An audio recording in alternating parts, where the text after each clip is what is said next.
اللہ روزے میں دیکھنا چاہتا ہے کہ میرا بندہ میرے کہنے پہ جو چیزیں حلال ہیں ان کو بھی چھوڑتا ہے کہ نہیں چھوڑتا. تو جب اس نے ان کو چھوڑ دیا تو پھر حرام کیوں نہیں چھوڑے گا؟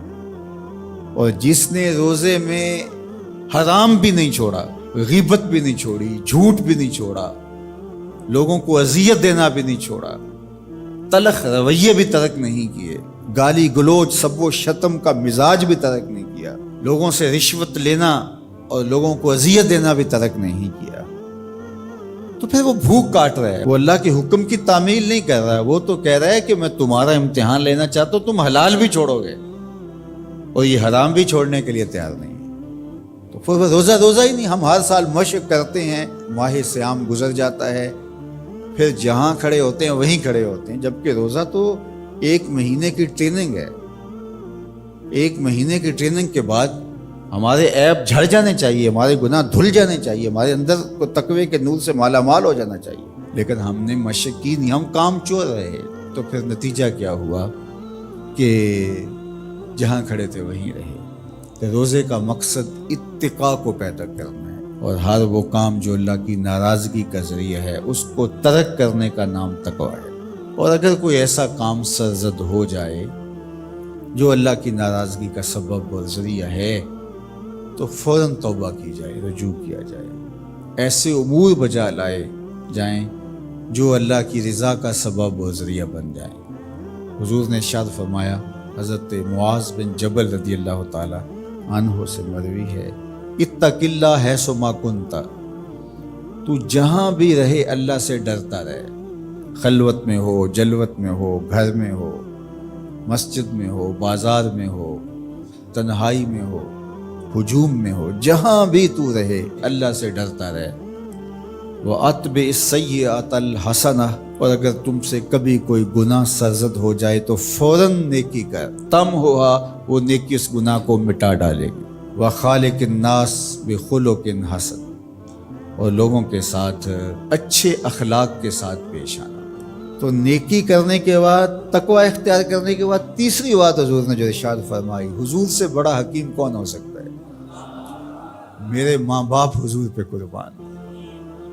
یہ ہوتا ہے، تھوڑی نیکیاں کر کے لوگ پھول جاتے، تھوڑی سی پرہیزگاری اختیار کر لی تو سمجھے کہ ہمارے جیسا زمانے میں کوئی نہیں ہے. کوئی کارنامہ سر انجام دے دیا، کوئی کام ہو گیا تمہارے ہاتھ سے تو تم لوگوں کے ساتھ بدتمیزی کرنے لگ جاؤ. تو یہ تو ہمارا دین نہیں کہتا.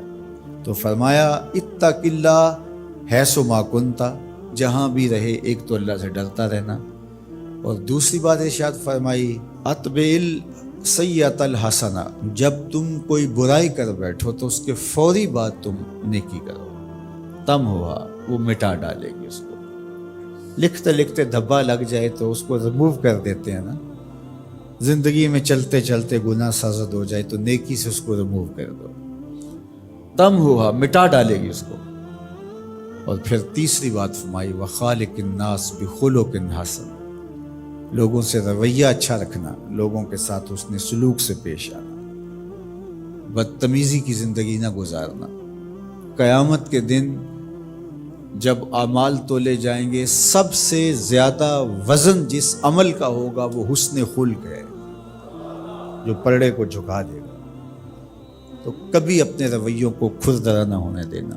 تو ہمارے رب نے ہمیں تقوی اختیار کرنے کا حکم عطا کیا، اور رمضان المبارک موسم ہے تقوی کے حصول کا. زندگی ثمر بار ہوتی ہے، تقوی کا پھل لگتا ہے. روزہ تقوی کی نشأت کا ذریعہ ہے، روزہ پیدا کرتا ہے اتقاء. لعلکم تتقون اس پہ شاہد عادل ہے. تو اس لیے مجھے اور آپ کو جائزہ لینا پڑے گا کہ ان دنوں کے اندر ہمارے اندر کوئی تقوی پیدا ہوا ہے یا نہیں ہوا.